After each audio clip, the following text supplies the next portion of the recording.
Bonsoir à tous. Alors effectivement, avec Claude, nous voulons apporter rapidement un témoignage sur un des aspects qui a été rapidement évoqué du dossier, mais qui n'est pas le moindre, celui de la manipulation de la justice et de la police française pour de bas intérêts commerciaux et diplomatiques. En effet,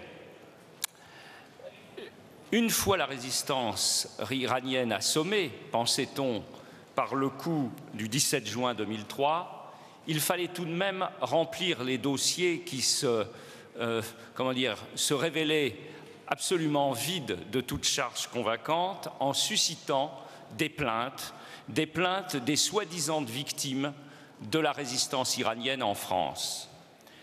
Pour ma part, comme beaucoup d'autres de mes amis, j'ai été, il y a presque une dizaine d'années, ainsi convoqué par la brigade financière à Nanterre pour affaire vous concernant.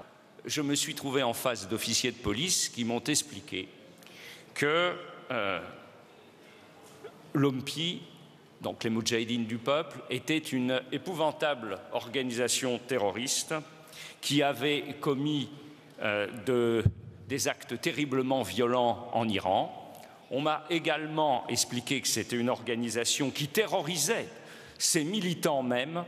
Et enfin, on m'a expliqué que cette organisation perverse avait trompé les Français, avait trompé les citoyens français qui croyaient agir de façon humanitaire en détournant leur argent pour des actes terroristes.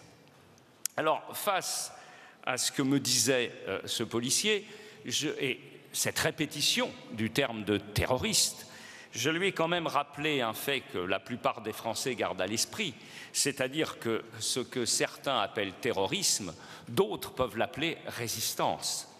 Parce que s'opposer à une dictature inique et barbare n'est jamais du terrorisme, c'est de la résistance légitime.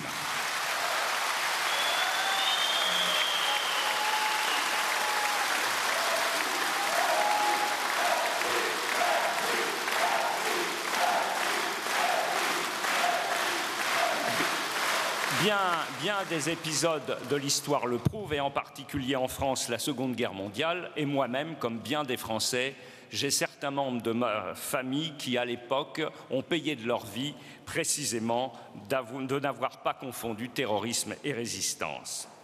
J'ai également demandé à ce policier d'où il tenait les informations qu'il me présentait. Parce que je lui ai dit que si ces informations venaient du régime, des services du régime des mollahs, alors on ne pouvait pas les considérer comme authentiques. Je lui ai dit de même que les policiers de Téhéran n'étaient pas ses collègues, mais les exécutants d'une machine de manipulation et de terreur. Alors,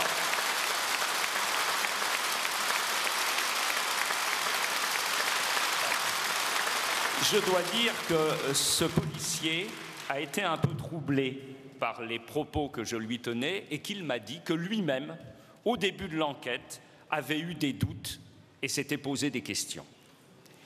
Toujours est-il que, à la fin de l'audition, avant de signer mon procès-verbal, j'ai clairement refusé de déposer plainte contre les représentants de la résistance iranienne, comme les policiers me demandaient de le faire.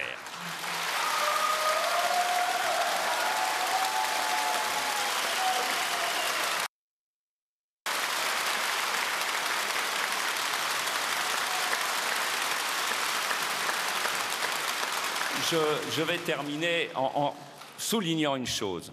C'est aujourd'hui une victoire longuement attendue que nous célébrons.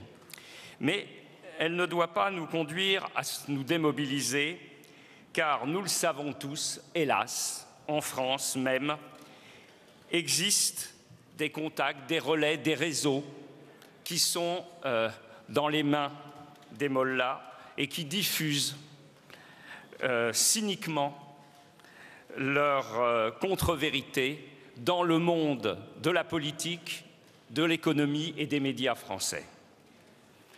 Donc, face à ces mensonges cyniques, il faut que nous restions déterminés et vigilants.